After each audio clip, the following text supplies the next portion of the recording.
E aí galera, aqui quem fala é o Lucas. Eu criei esse canal para sair da CLT e para espalhar a palavra da missão. Então eu peço encarecidamente que você curta, comente, compartilhe e se inscreva no canal, ajudando, portanto, o jovem assalariado que vos fala. Desde já agradeço e sem mais delongas, bora pro corte. O título é Recado do Renan pra Militância. E eu vou falar da militância. Obviamente vocês querem saber do Bem Pontos. Eu não vou falar do Bem Pontos. Mas eu vou falar sobre todas essas últimas saídas e eu vou pegar os padrões que nós temos e vou falar por que nós temos que mudar completamente isso, tá? Eu vou tratar disso sim hoje. Eu vou começar abrindo, porque naturalmente, o Renan saiu o Bem Pontos, saiu 2 semanas atrás, saiu o Faustino, tá? O que você tem a dizer sobre isso? Né? Tem a dizer sobre o Bem Pontos, não tenho nada a dizer. Eu nem tava acompanhando, né, ele quis agora, de acordo com o que ele falou, ele virou um cara, ele despertou, ele amadureceu e foi trabalhar com o Pavanato. Então eu deixo ele ser feliz lá na vida dele, não vou ficar falando sobre esse tema, tá? Agora, muita gente tá ali querendo brigar com ele. Umas coisas. Essas coisas a gente percebeu, de 2 em 2 anos a gente vai ter traições que vão acontecer conosco, especialmente com o Partido Missão, não tanto com o MBL, porque às vésperas da eleição tem a famosa janela. E aí nesse período de março para abril, tem uma janela e um monte de gente vai ficar tomando decisões de última hora na janela. Eventualmente vocês vão ver o Moro tomando esse tipo de decisão, tá? Porque o Ratinho tá trabalhando lá em Brasília pro Moro não ir pro PL. Acho que o Moro vai ficar no PL, mas o Ratinho tá trabalhando. Eu vou ainda comentar sobre Ratinho. Agora, no nosso caso, tá? Veja, as decisões erradas nossas foram tomadas em 2023, tá? E eu vou começar falando sobre isso. Veja, amigos. Antigamente a gente falava, a gente teve muito traidor porque não tinha a Academia MBL. E a Academia MBL foi uma dádiva. Melhoramos a qualidade da militância, a qualidade do nosso conteúdo. Aí, termina 2022, vai pro começo de 2023 e a gente falou, pô, agora vamos, né, trabalhar com essas novas lideranças. E aí a gente colocou na praça um monte de liderança nova. Klaus, Matheus Batista, Costenaro, Bétega, Faustino, Sandro, um monte de gente. O Bem Pontos estava nessa linha. Tá? Um monte de gente. E a gente falou, pô, olha, essas pessoas elas estão vindo com um discurso à direita. E essas pessoas são um time, leem revista Valete. O que aconteceu? Tá? O erro foi contratado em 23. E as consequências a gente tá vendo aqui até 2026. De 23 pra cá, um a um foi saindo. Tum, tum, tum, tum. Todos se tornaram bolsonaristas. Ou vão se tornar bolsonaristas, é meio que inevitável. Por quê? E não é nem bolsonaristas. Eles vão se juntar aos novinhos do Valdemar, porque os novinhos do Valdemar estão virando um bloco dentro do bolsonarismo, que é o bloco que puxa o saco do Nicolas. Então, são caras que vão puxar o saco do Nicolas e eles vão ficar rodando ali, tá? O erro, então, foi um erro contratado em 23, e a gente trabalhou, tentou evitar e tal, mas, cara, um a um foi caindo.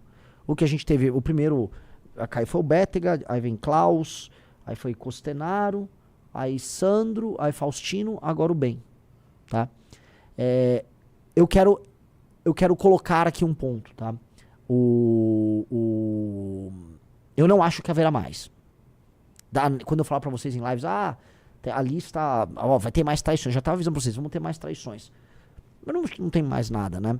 Das últimas pessoas, tá? Agora eu vou falar nomes, que tem muitos bolsonaristas nas próprias redes sociais e que fazem posts que geram essa bolsodependência. Cara, é a Amanda, que não acho que vai ter nada. É o Jota, que nem candidato quer ser. Vamos botar o Guto. É isso? São os 3 últimos, Riso? Que tem... Só que assim, o Guto... Essas 3 pessoas são nossos irmãos. Eu não acho de maneira alguma que vocês vão ver problema nisso. Agora, são pessoas que naquela mesma época, 23, faziam conteúdos que ressoavam no bolsonarista. Entendeu? Que ressoavam no bolsonarista. Então, tá ali, mas não acho que vocês sequer tenham que. Só tô jogando assim. Quem é que tem ainda esse tipo de seguidor, tá? Então, é isso. Tem, e eu acho que não veremos mais problema algum, tá? Isto posto, e agora que fez a limpa, saíram todos. Eu não acho que tem ao redor do Brasil. Até me levantem nomes aí, né? De gente que tem basicamente um farmador profissional de bolsominion. Se acharem, Renan, tem um farmador aqui e tal. Me apresente. Eu acho que acabou. Tá? Acho que acabou. Acabou. Vamos falar aqui os erros. E aqui eu vou construir com vocês. O que em comum todos esses caras? Do Holiday, pode passar pelo Pavanato, pode passar pelo Ulisses, pode passar pelo Sandro Bétega, Faustino Consternaro, blá, blá, blá, todos esses caras. Homens, mais ou menos jovens, cujo único ativo na vida deles era a própria rede social. Essas pessoas não tinham nada a perder. Elas entraram no MBL, como era um grupo, era uma rede de apoio pessoal que, né, acompanhava as coisas que eles supostamente acreditavam, faziam parte daquela rede de apoio, e depois começavam a criar as redes sociais. Aí as pessoas trabalhavam para eles, os militantes todos trabalhavam para eles. Ajudavam, porque era o nome da causa, todo mundo ajudava, recebia em casa, editava vídeo. Aí, essa pessoa começa a construir um patrimônio pessoal. O patrimônio pessoal é a rede social dela. Porque na cabeça dela, a rede social dela permite que ela concorra a cargos, seja famosa. Aí ela constrói. A partir de certo ponto, como são pessoas ansiosas, e eu posso citar aí 90% desses nomes que eu citei, tomam medicação severa para ansiedade e depressão, ansiedade e/ou depressão, são muito ansiosos. Essas pessoas, elas começam a ver que nós somos um estorvo pro crescimento delas. Que não adianta nada eu ficar por aqui, porque eles estão atrapalhando as minhas redes sociais, a minha carreira. E aí, eles começam a tratar, eles não acham que é traição, nenhum deles acha que é traição. No fundo, eles acham que a gente é um estorvo pro crescimento deles. Cada um inventa um motivo diferente, mas a real eles acham que nós somos um estorvo pro crescimento deles. E aí, eles começam a desgastar a relação conosco antes, e depois eles viram bolsonaristas, onde eles acham que a rede social deles vai fluir. E vai fluir. E aí a vida deles vai acontecer. Por quê? A vida do Pavanato deu certo. Quem mais? Vamos falar as MBLs que ganharam eleições por aí. Pavanato, Quem é? Eu não tô vendo realmente tantos, né? Que Bolsonaros eram hard, assim? É. É que tem os da primeira geração de Felipe Barros. A Carol Heitor é MBL. Mas não conta mais, né? Não contam. O Holiday tá grande, né? Grande.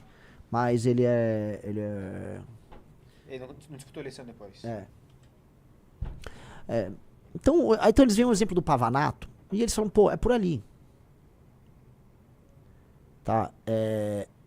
Então, é isso. Esses caras, eles, no fim, como o único ativo que eles têm é a rede social própria, eles vão usar a gente como se fosse um estágio 1 de um foguete. Que te joga, sei lá, você sai da atmosfera e aí ele elimina aquele lá, e aí ele vai pro espaço sem aquela, né, sem os estágios anteriores do foguete. Pois bem, isso não mais vai ser permitido. Então, a gente já identificou isso. A gente já sabe que esse aqui é o caminho. A gente teve pessoas que tiveram comportamentos em redes sociais recentes muito ruins. Muito ruins. Já citei. Pessoas que não tem nada a ver com essa lista. Chegaram pessoas. E a gente é muito receptivo, a gente quer crescer, então a gente acaba sendo meio bobo. Eu acabo sendo bobo. Pois bem, tanto o MBL, na nova Academia MBL que vai sair, quanto o Partido Missão, a gente vai ter regras muito claras sobre gestão de redes sociais. Tá? E eu acho que a gente precisa estudar realmente pelo MBL a seguinte coisa. Porque é uma questão de respeito ao militante. E eu quero perguntar pra vocês. Tá? Respeito ao militante. É muito absurdo, porque assim, a maior parte desses caras a gente investiu tempo, dinheiro, fama, redes sociais. Tá? No fim do dia também é o trabalho do militante que divulga, que corre, que edita, que tá. Essas pessoas usam esse militante e estão cagando pro militante. Tá? Cagando, eles não ligam nem um pouco pro militante. E eu acho que a gente precisa ter, como a única coisa que interessa para essas pessoas são as redes sociais delas, eu acho que para ser um porta-voz nosso, a gente vai precisar ser dono das redes sociais da pessoa. Em bom português. E eu acho que tem que estar uma série de vídeos muito ruins que são feitos. Tipo assim, o vídeo... você é um esquerdista, hahaha. Você não tá esclarecendo pra pessoa... Você concorda, Riso? Sim. Você não tá esclarecendo pro mundo que a esquerda é ruim. O eleitor de direita já sabe que a esquerda é ruim. Você ficar na rua mostrando que a esquerda é ruim é apenas redundância que te inclui num eleitor idiota do bolsonarismo. Eu acho que isso precisa ser proibido. Eu estou falando isso pra vocês ao vivo. Antes de eu até falar com a galera, eu tava conversando hoje com o Riso, com o Pedro e com mais algumas pessoas aqui no escritório, que talvez seja a hora de acabar com isso. O candidato nosso que fica lá denunciando a hipocrisia da esquerda, ele não serve pra nada. Ele vai ter o mesmo destino de todos esses caras. Aí um cara falou, não tem como controlar isso. Vai ter como controlar. A gente vai ter que criar uma burocracia interna, porque eu acho que o nosso tipo de conteúdo tem que ser um conteúdo socialmente útil. A rede social tem que atender a um fim social. E o fim social de um porta-voz nosso definitivamente não pode ser crescer e depois virar bolsonarista. Definitivamente. Então, acho que terminou a era desses caras do Bem Pontos, foi o último. E acho que foi bom que saiu. Não tá saindo com briga. Quer dizer, nunca vai atacar a gente em algum momento, como todos fazem, tá? Mas é bom que seja feliz. Eu não vou falar dele, isso aqui não é sobre ele. Isso aqui é um erro nosso. Nós geramos esse erro. Eu, Guto, Kim, Amanda, Riso, nós geramos esse erro. E acabou agora a hora de fazer a risca. Fazer a risca. Então, nós precisamos ter... Olha, o conteúdo do nosso porta-voz tem que ser socialmente útil. Aí eu vou dar um exemplo. Não acho que sirva pra todo mundo, porque logicamente eu sou um pré-candidato à presidência da República. Dito isso, o meu conteúdo... Eu sou hoje um cara que tá crescendo. Eu cresço todo dia 5.000 seguidores. E eu não estou denunciando hipocrisia de nada. Eu tô falando de problemas no Maranhão, problemas no Piauí, eu tô falando de reforma disso, de proposta daquilo. Aí eu faço um ataque na esquerda, faço um ataque na direita, mas abre meu Instagram. Vocês vão ver aqui que a quantidade de conteúdos bobocas ideológicos não dá 10% do meu... Talvez dê no máximo 10%. Vamos lá, ó. Vamos lá. Um ataque ao candidato à direita Flávio. 2, um elogio ao modelo do Bukele. 3, uma notícia, Ratinho não é mais candidato, é sobre corrupção. Eita, o outro vídeo caiu? É o... Ah, por que eles silenciaram esse vídeo? Ah, que tem... Tá. Começo aqui. Aí é fogo, né? Mas tudo bem. 4, uma entrevista na rua. Isso pode ser enquadrado como uma lacrada à direita? Seria o único vídeo que poderia ser enquadrado nisso. Vamos lá. 25%. Nova camisa do Brasil tem um pouquinho de lacrada, mas não é muito, porque eu tô falando de proposta também. 6, agenda de corrupção. 7, Banco Master batendo no cara da direita. Agenda de corrupção. Não confie em mim, a coisa mais antipopulista de todas. Vamos pra cima do crime organizado, e isso aqui é sobre Master também. Não tá incluso lacrada, não tá incluso lacrada. Foto de manifestação. Delata Vorcaro não tá incluso em lacrada. Ponte no Maranhão não é lacrada. Wesley Safadão e corrupção não é lacrada. Ele é inclusive de direito, Wesley Safadão. Caminhoneiros podem parar o Brasil não é lacrada, é proposta pros caminhoneiros. Quero o fim da CLT não é lacrada. Então, eu tô crescendo sem precisar fazer isso. E muitas outras pessoas estão crescendo. O Bertolucci saiu de 15, 20 mil seguidores pra o quê? Quase 200 mil? Nem sei quantos Bertolucci tem. Por aí já. Cara, falando do escândalo do Banco Master e arrumando briga com o Ratinho. Olha só, um perfil mandou aí. Discordo. As redes sociais é uma das ferramentas de poder do parlamentar. E esse controle invade a confiança e a liberdade dos colaboradores. Tem que conviver com os problemas bons. Não, cara, o que eu tô falando pra você não é isso, a cabeça. Não é que o seu perfil chama a cabeça do Bolsonaro. Não tem sentido isso. Se sua rede social é uma rede social em que você vai ficar basicamente acenando pra um eleitor de maneira acrítica, você não tem função, você é só um influencer. Eu tô falando que não dá pra ter influencer de direita.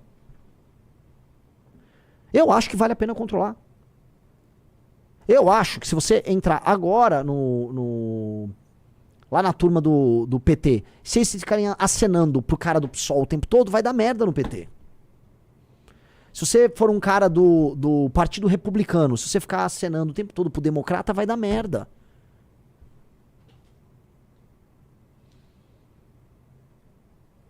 Entendeu?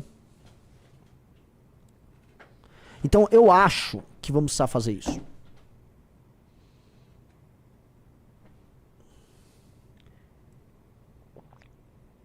Pessoal, like na live. O Alessandro Alvarenga falou: Renan, a lei aqui, eu sou um Gen X. Esses caras, ele tá falando assim, os caras da geração Z não tem nada a perder. Todos esses traidores têm em comum, são da Gen Z. Imediatistas, pouco aderentes, eles têm projetos pessoais e não de grupo. Dinâmica de rede não real, tem medo de envelhecer. Excelente ponto, eu acho que tem isso. Tem isso. Eu já tomei também traição de millennial, tá? Dito isso, tomei já traição de millennial. O Rubinho é um exemplo disso. Mas, sim, eu acho que o jovem de direita, que eu posso colocar aí, o lance do jovem de direita, Agora, existem exceções, né? Pedrinho é exceção. Esse cara que acabou de chegar aqui é exceção. Tem exceções. Só que me parece que é mais exceção do que regra. Não sei.